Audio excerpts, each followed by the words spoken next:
First and foremost, I want to give all praises and honor to Yahweh, Bahashem, Yahweh Shai, Bahasham, Rachar Kwadash.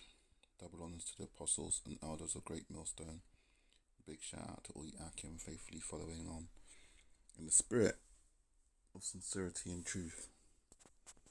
I know I kind of butchered that phrase, but we are told in the scriptures not to do vain repetitions like the heathen do. And if you see my other video, I just talk about coming straight from the heart. You gotta say how you feel, not say too much. But anyway, this is another one, quick video, and then I'll come with the breakdown. What does that mean? It means buckle your seatbelt, Dorothy, because Kansas is going bye-bye.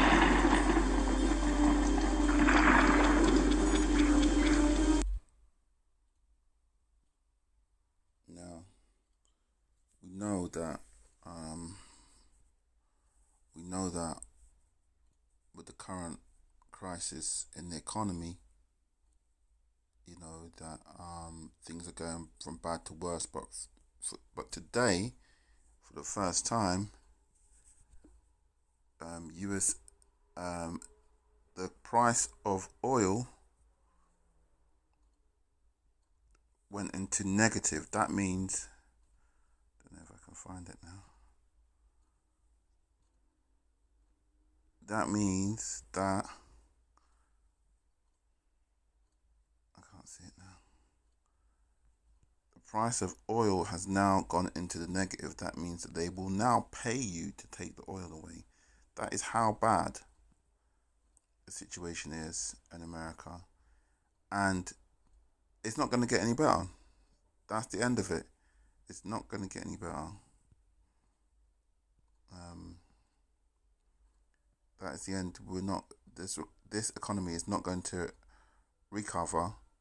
So, like the man said, you should buckle up because Kansas is going bye-bye. And if you don't think that is true, you ought to consider whether you're an Edomite or not, because it's written in the scriptures as well. The inward thought is that their house will continue forever. Let's have a quick look at that scripture if I can find it.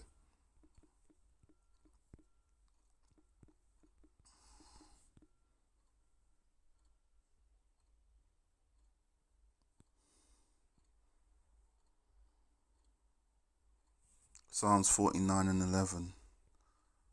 Their inward thought is that their house shall continue forever, and that their dwelling place is to all generations.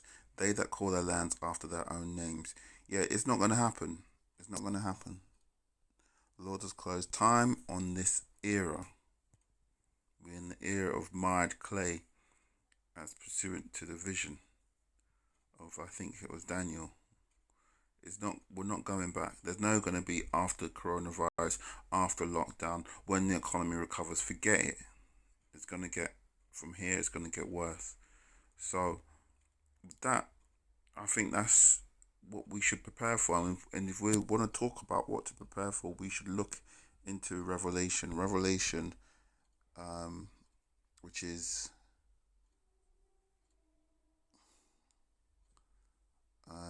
the seals, the opening of the seals, fourth seal. Let's see if I can do a quick search that. Sorry, my knowledge of the scriptures isn't, I can't recall them like some people can. I really wish I could. I know where they are, but I know what they are, but I don't know where they are. Revelation 6. And when he had opened the fourth seal, I heard the voice of the beast say, "Come and see." And I looked, and behold, a pale horse, and the name that sat on him was Death, and hell followed him. And the power was given him under the fourth part of the earth to kill with the sword, and with hunger, and with death, and with all beasts of the earth.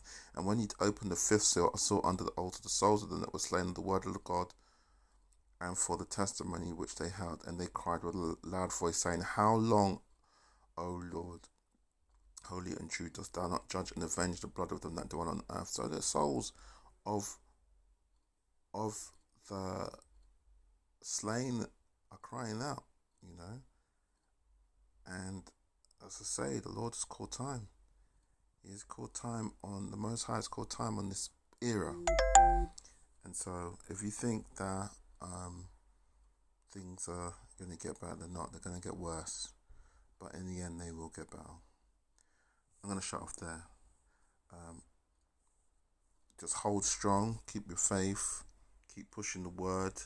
We're almost out of here. Shalom.